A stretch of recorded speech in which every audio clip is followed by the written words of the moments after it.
Poi, entrando nella grotta, scorgendo nella tenera povertà del bambino una nuova fragranza di vita, quella della semplicità, chiediamoci: ho davvero bisogno di molte cose, di ricette complicate per vivere? Riesco a fare a meno di tanti contorni superflui per scegliere una vita più semplice?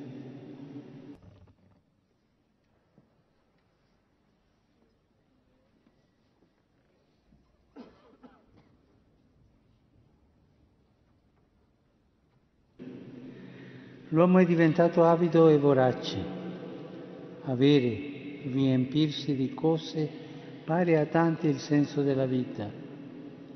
Un'insaziabile ingordigia attraversa la storia umana, fino ai paradossi di oggi, quando pochi banchettano lautamente e troppi non hanno pane per vivere.